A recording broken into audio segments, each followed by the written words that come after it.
جب پتا چلا کہ سید صاحب بھی تھوڑے سے فاصلے پہ جلوہ فروز ہیں، پیر جو ہے جتنے جانے میں مرید بنانا تو بڑے بڑے اس سے مرید بنائی کرتے. تو میں نے ایک افسر سے کہا یار میں درشن کرا دوں جی کیمرے بڑے لگے نے بڑی مشکل ہے کہ تحریک لبیک واسطے سانو خاص آ رہے ہیں. میں کہ حضور دے خاص نوکر جو بہت سکتی ہے. اچھا چلو تھوڑی پیش ہوئی نہ تو پھر کوئی کرانے کی کوشش کریں. اس دن میں نے سید صاحب کی کوشش دیکھی.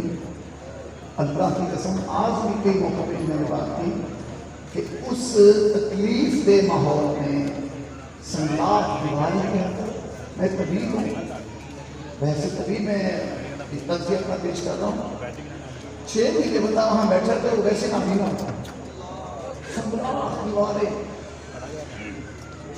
درخت یا ہریالی یا گھاس کا ایک روشن ڈبل بیٹھ کے ڈبل سلاخیں بندہ ٹھیک سے جہاں بیٹھ بھی نہیں سکتا لیٹنا.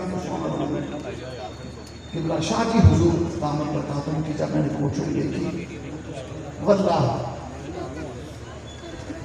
میرا ایمان میرا ایمان میرا حوصلہ آسمانوں میں چلتا. اس 13 سالوں میں بھی اتنی تکلیف کاٹ رہی ہے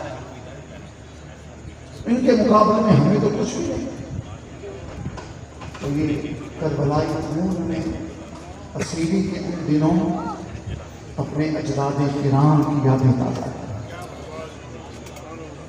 اور جب مجھے دیکھا ایسے آئے پدرانہ شخص یاد آ گئی اور فوراً میرے پاس اپنا پیغام بھیجا اور دیکھیں پوچھا کہ شاہ صاحب یہ جھولا بھی میرے پاس ایک ہی ہے، آپ جلدی سے اپنا نام کسی طرح مجھے بھیجیں، میں آپ کو کپڑے سلوا کے منگوا دیتا ہوں. بڑی شکریہ.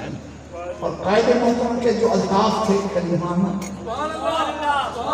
وہ جناب کتاب زیست میں بڑی خاص جگہوں پہ مرحوم ہے.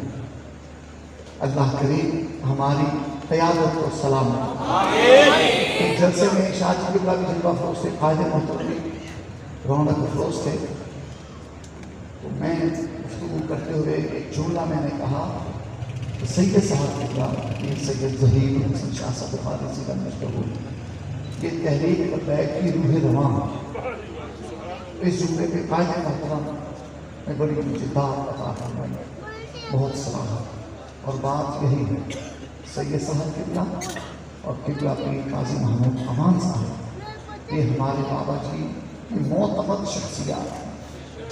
بابا جی جن کے بغیر قدم نہیں اٹھاتے تھے، یہ 2 چہرے وہ چہرے.